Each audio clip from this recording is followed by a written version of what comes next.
مرحبا بيكم، ازيكم يا اعزائي الاكيله في فيديو جديد من فيديوهات اكل الديابه. في الفيديو ده هتبقى اول تجربه ليا، اول مره ليا اجرب اكل صيني. فقعدت ادعبس كده لحد ما لقيت اجمد مطعم صيني، مطعم ووك ان ويك. جبت بقى يا عزيزي عرض المفروض ان هو جامد عشان اجرب صنفين مختلفين. العرض ده يا عزيزي ثمنه 360 جنيه. فيلا بينا هوبا سكالوبا نشوف العرض ده عشان نعرف الاكل الصيني في الجمدان ولا في الفكسان. الصنفين اللي معانا هم الرايس، وتاني حاجه بقى النودلز. اما بقى التو سايدز اللي انا اخترتهم هما السويت اند ساور، يا سلام، والباربيكيو صوص ريحته تحفه. ده غير ان انت ممكن تختار سالادز زي مثلا سلطه الكرنب، ده غير كمان المخلل اللي معمول بالطريقه الصين. اما بقى اخر حاجه بتيجي مع الاوفر ده هو السوسيس رولز اللي انت شايفها دي، اللي محشيه مفروض خضار، ده غير كمان السمبوسك قطعتين وقطعتين. كل اللي انت شايفه ده يا عزيزي ب 360 جنيه. فيلا بقى ندوق ونشوف ايه الكلام. اول كومب هعمله ان انا هحط السويت اند ساور على النودلز، هوبا كده سكالوبا، قلب قلب قلب وشوف يا معلم الطعم يبقى عامل ازاي. نجرب كده النودلز من غير السويت اند ساور. طعم النودلز بتاعتهم تحفه وعليها خضار مديها طعم، ده غير ان انت لما بتستخدم السويت اند ساور مع النودلز بيبقى اجمد واجمد. اول صنف 7 من 10. اما بقى تاني حاجه معانا هي الرايس اللي انا هجرب معاها الباربيكيو تشيكن. زي ما انت شايف محطوط عليه بصل وخضار برضو. هوبا كده نقلب وناخد المعلقه المتينه. نجرب كده الرز لوحده.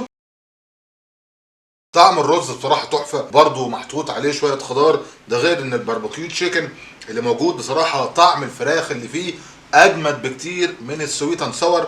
فانت لو بتحب الفراخ اختار الباربيكيو تشيكن، لكن كصنف بالنسبه لي طعم النودلز كان اجمد من الرايس، فعشان كده هدي صنف الرز 6 من 10. اما بقى بالنسبه للسالاد فاناتكس، الناس اللي بتعشق السلطه دي، سلطه كرنب زي ما انت شايف يا عزيزي.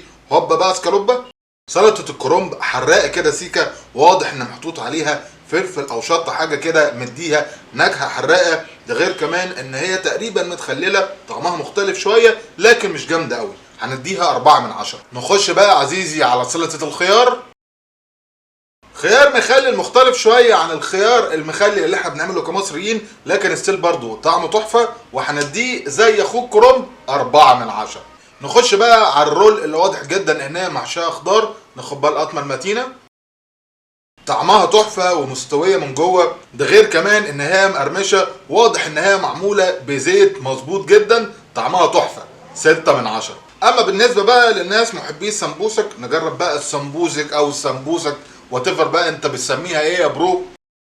غريب قوي، ده موجود جواها جبنه ولا موجود جواها لحمه. السمبوسك يا عزيزي محشيه كاري. لا، انا اول مره ادوق سمبوسك بالكاري، جديده دي، وموجود كده جواها حتت كده زي ما تكون لحمه مفرومه. لا بصراحه اختراع جديد واول مره اجربه، وتحفه تحفه تحفه بامانه كده 8 من 10. فبعد ما جربت الاكل الصيني لاول مره في حياتي يا عزيزي، تجربه ممتازه جدا. كميه الاكل حلوه، ممكن يبقى السعر غالي سيكا، لكن ستيل استمتعت جدا وانا باكل الاكل الصيني. فانت لو عايز تجرب ممكن تجرب ووك ان ويك.